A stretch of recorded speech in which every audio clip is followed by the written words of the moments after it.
చుక కుంకుమతో నియతారుణితాతుల నీలతనో కమలాయతలోచన లోకపతే విజయీ భవ వెంకటశైలపతే. శ్రీ వెంకటేశ్వర ఆస్ట్రాలజీని వీక్షిస్తున్న ప్రేక్షకులకు నమస్కారం. నేను మీ సంజీవ కేశవరాజు. ఈ వీడియోలో మనం ప్రధానంగా తెలుసుకోబోయే అంశం, ఈ సింహరాశి గల వారికి ఏ రాశిని వివాహం చేసుకోవటం చేతన వీరికి అనుకూలిస్తుంది అనే విషయాన్ని మనం పరిశీలన చేసినట్లయితే, ప్రధానంగా వివాహం అంటే చాలా వరకు ప్రధానమైన ఘట్టంలో మనం భావించవచ్చు. రాసులు కలిసాయి లేవా, నక్షత్రాలు కలిసాయి లేవా, పేర్లు కలిసాయి లేవా అని చెప్పి 1-10 సార్లు ఆలోచించి కానీ వివాహంలో దిగుతూ ఉంటారు. అయితే ఈ వీడియోలో మనం తెలుసుకోబోయే అంశం, ఈ యొక్క రాశి గల వారికి ఏ రాశిని వివాహం చేసుకోవాలి, ఏ రాశిని వివాహం చేసుకుంటే వీరికి అనుకూలిస్తుంది అని మనం పరిశీలన చేసినట్లయితే, ప్రధానంగా వీరి గుణాన్ని మనం చూసినట్లయితే, వీరి యొక్క ఆలోచన కానీ స్థితిగతి కానీ వారిని పొగడతలతో ముంచెత్తే వాళ్ళ మధ్య చాలా వరకు విలాసంగా ఉత్సాహంగా ఉండాలని చెప్పి ఒక సింహరాశి గల వారు ఎక్కువగా ఆలోచన చేస్తూ ఉంటారు. అలా ఉంటారు కూడా. అలాగే ఈ యొక్క రాశి గల వారికి నలుగురిలో కూడా గౌరవ మర్యాదలు ఎక్కువగానే ఉంటాయి. నలుగురిలో కూడా అనుకున్న రాసులన్నింటి మీద వీరు కాస్త సింహరాశికి తగ్గట్టుగానే వీరి యొక్క స్థితి కానీ వీరి యొక్క ఆలోచన కానీ ఎక్కువగానే ఉంటుంది. అలాగే ఈ యొక్క రాశి గల వారు ఎక్కువగా కష్టపడి పనిచేస్తూ ఉంటారు, ఎక్కువగా శ్రమిస్తూ ఉంటారు. అంటే శ్రమిస్తూ కాలాన్ని వృధా చేయకుండా ముందుకెళ్ళటానికి చాలా ఆస్కారం ఉంటుంది. కానీ వీరితో మాత్రం ఇతరులు ఊరకనే పనులు చేయించుకుంటూ ఉంటారు. అంటే వీరిని కాస్త పొగిడితే చాలు, వారి గురించి ఏదైనా సరే చేయాలి, ఎంత దూరమైనా సరే వెళ్ళాలి అన్న ఆలోచన కంటే స్థితిగతి కానీ యొక్క రాశి గల వారికి ఎక్కువగా ఉంటుంది. అదేవిధంగా ఈ యొక్క రాశి గల వారికి ఎప్పుడూ నలుగురిలో సంతోషంగా, నలుగురిలో నవ్వుతూ వాళ్ళని ఎప్పుడు పొగడాలి అని అనుకుంటారు. ఒకవేళ వారిని ఎవరైనా పొగడకుండా దూషించారంటే మాత్రం వెంటనే కుంగిపోతుంటారు ఈ యొక్క రాశి గల వారు. మళ్ళీ వెంటనే బాధపడిపోవటం, వెంటనే కుంగిపోవటం, చాలా వరకు సున్నితంగా కూడా ఉంటూ ఉంటారు. అయితే వీరు ఎంత కోపంలో ఉన్నా, మళ్ళీ ఎంత కుంగిపోతూ ఉన్నా, ఎవరైనా వచ్చి నవ్విస్తే మాత్రం వెంటనే నవ్వుతూ ఉంటారు. ఇలా వీరి యొక్క ఆలోచన స్థితిగతి ఉంటుంది.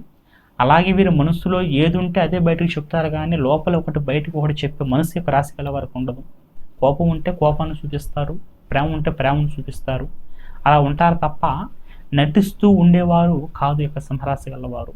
అలాగే వీరు ఎక్కువగా విలాసంగా ఉండాలి, విలాసవంతమైన జీవితాన్ని పొందాలని చెప్పి కూడా వీరి యొక్క ఆలోచన స్థితిగతి అంతా కూడా అలాగే ఉంటుంది. నలుగురిలో ఏదైనా సమస్య ఉందంటే తమకు మించిన సహాయం చేయడానికి కూడా ఈ యొక్క రాశి గల వారు వెనక తిరగకుండా ఆలోచన చేయకుండా చేస్తూ ఉంటారు. అలా వీరి యొక్క గుణభావం కూడా ఎక్కువగా ఉంటుంది.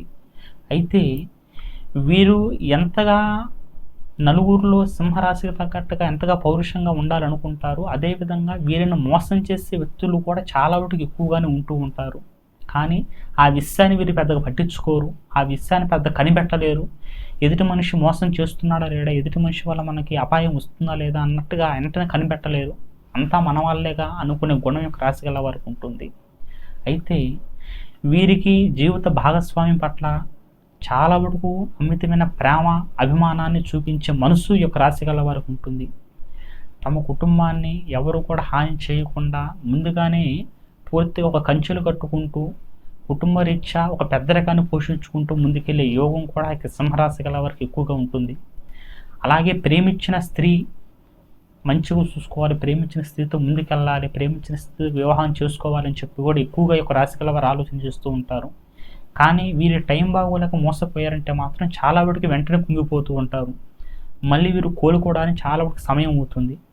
అయితే ఇలా వీరి యొక్క గుణ స్వభావం అనేది ఒక రాశి గల వారికి ఎలా ఉంది కాబట్టి వీరికి ఏ ఒక్క రాశిని వివాహం చేసుకోవడం చేతన వీరి గుణానికి తగ్గట్టుగా అనుకూలంగా ముందుకెళ్తారు అనే విషయాన్ని కానీ మనం చూసినట్లయితే, వీరికి ప్రధానంగా మీనం, అలాగే ఈ యొక్క రాశి గల వారికి తులారాశి, మీనరాశి, తులారాశి, ఇక సింహరాశి గల వారికి చాలా వరకు అనుకూలంగా ఉంటుంది. వీరి యొక్క గుణానికి తగ్గట్టుగా వారి యొక్క స్థితిగతి అనేది చాలా కలిసి రావటం, అనుకూలంగా ముందుకెళ్ళటం, వీరి యొక్క ఉదార స్వభావానికి తగ్గట్టుగా నేను చెప్పిన 2 రాశుల వారు అనుకూలంగా వీటితో కలిసిపోవటం అనేది చాలా విశేషంగా ఉంటుంది. కాబట్టి నేను చెప్పిన యొక్క రాశుల యొక్క సింహరాశి గల వారు వివాహం చేసుకోవడం చాలా శ్రేయస్కరంగా చెప్పుకోవచ్చు. అయితే ఎంతోమంది ఎన్నో విధాలుగా ఎంత శ్రమ పడుతున్నా వివాహ సమయం అనేది దగ్గర దాకా వస్తూ అవ్వకుండా వెనకపోతున్నా, పేర్లు కలవకపోయినా, నక్షత్రాలు కలవకపోయినా, ఏమిటి ఇంత సమయంలో కూడా వివాహం కావట్లేదని చెప్పి ఎన్నో రకాల బాధపడుతూ ఉంటారు. మీరు దేనికి టెన్షన్ పడకండి. మీ ధర్మ సందేహాల కోసం ఖచ్చితంగా కింద స్క్రోల్ అయ్యే నెంబర్కి ఫోన్ చేయండి. మీ సమస్యతో సలహాలు, సూచనలు పరిపూర్ణంగా ఇవ్వబడుతుంది. సర్వే జన సుఖినో భవంతు.